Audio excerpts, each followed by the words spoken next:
বৰ্তমান সময়ত অধিকাংশ লোকে উচ্চ ৰক্তচাপ বা হাই ব্লাড প্ৰেছাৰত আক্ৰান্ত হোৱা দেখা গৈছে। ইয়াৰ বাবে প্ৰতিদিনে বিভিন্নজনে সাৱটিব লগা হৈছে অকাল মৃত্যু। সহজ কথাত বৰ্তমান সময়ত এই উচ্চ ৰক্তচাপ সকলোৰে বাবে হৈ পৰিছে চিন্তাৰ এক বিষয়।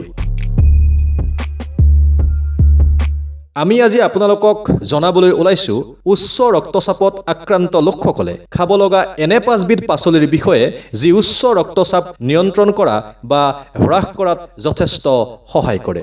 ভিডিঅ'টো আৰম্ভ কৰাৰ আগতে এটি অনুৰোধ, যদি প্ৰথমবাৰলৈ আপুনি আমাৰ চেনেলৰ ভিডিঅ' চাইছে তেনেহ'লে চেনেলটো ছাবস্ক্ৰাইব কৰি কাষত থকা বেল আইকনটো বজাই অল কৰি দিব।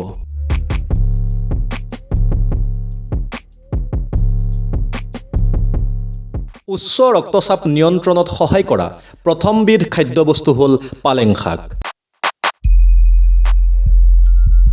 পালেং শাকত পটাছিয়াম, মেগনেছিয়াম আৰু খাদ্যৰ নাইট্ৰেট প্ৰচুৰ পৰিমাণে থাকে।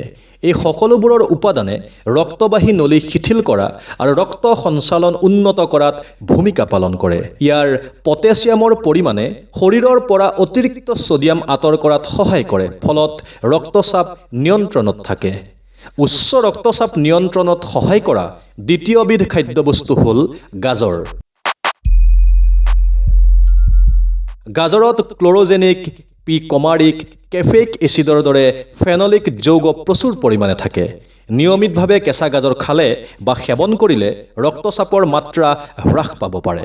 উচ্চ ৰক্তচাপ নিয়ন্ত্ৰণত সহায় কৰা তৃতীয়বিধ খাদ্যবস্তু হ'ল বিট। বিটত নাইট্ৰেট থাকে, যিটো শৰীৰে নাইট্ৰিক অক্সাইডলৈ ৰূপান্তৰিত কৰে। ই তেজৰ সোঁত উন্নত কৰে। বিটৰ ৰস খাব পাৰে। ৰক্তচাপ নিয়ন্ত্ৰণত বিটৰ ৰসে যথেষ্ট সহায় কৰে। উচ্চ ৰক্তচাপ নিয়ন্ত্ৰণত সহায় কৰা চতুৰ্থবিধ খাদ্যবস্তু হ'ল ব্ৰকলি। ব্ৰকলিত antioxidant, vitamin C, potassium আৰু আঁহ থাকে। ইয়াৰ ছালফৰাফেনৰ পৰিমাণে ধমনীসমূহৰ কাৰ্যক্ষমতা উন্নত কৰে আৰু অক্সিডেটিভ চাপ হ্ৰাস কৰে। উচ্চ ৰক্তচাপ নিয়ন্ত্ৰণত সহায় কৰা পঞ্চমবিধ খাদ্যবস্তু হ'ল নহৰু। নহৰুক উচ্চ ৰক্তচাপৰ মহৌষধ বুলি কোৱা হয়। নহৰুত এলিচিন নামৰ শক্তিশালী ঔষধি গুণ থকা যৌগ থাকে।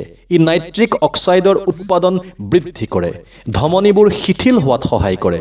অধ্যয়নত দেখা গৈছে যে নহৰুৱে উচ্চ ৰক্তচাপ নিয়ন্ত্ৰণত যথেষ্ট পৰিমাণে সহায় কৰে।